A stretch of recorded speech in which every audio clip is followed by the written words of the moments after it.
l'État de Côte d'Ivoire est plus que jamais engagé sur le Massa, à l'accompagner.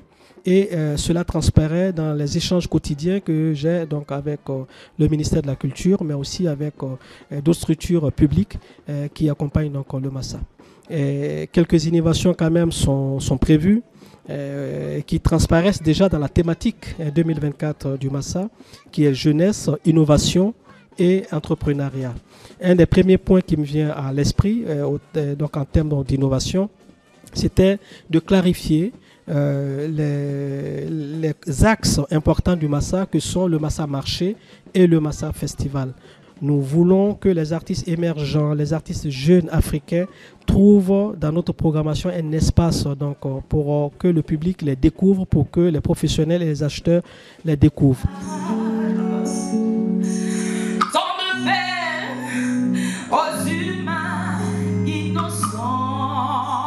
Autre chose, nous souhaitons que ce Massa-là fasse également la part belle aux artistes féminines. Elles sont importantes numériquement dans ce paysage et malheureusement, elles n'ont pas toujours la visibilité qu'elles méritent.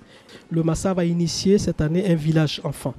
Un village enfant qui ne sera pas dans un petit coin de nos installations, mais qui sera au cœur du Massa, de sorte que les familles, les enfants, les parents puissent aussi s'approprier l'événement. C'est de cette façon que nous allons préparer la relève en termes de public, en termes de consommateurs et donc de la culture.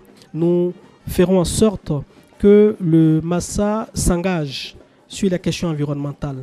Vous n'êtes pas sans ignorer toutes les difficultés auxquelles nous sommes aujourd'hui confrontés, soit des inondations ou des sécheresses, mais aussi dues donc, à l'activité humaine.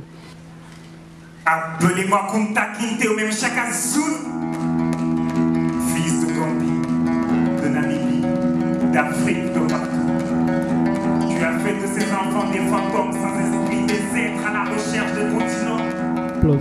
Venez, nous travaillons d'arrache-pied pour vous accueillir dans de bonnes conditions, pour faire en sorte que vous voyez le meilleur de la création africaine, pour faire en sorte que vous puissiez, donc pour les professionnels, venir faire des affaires. C'est cela. Les arts du spectacle, c'est un secteur économique à part entière.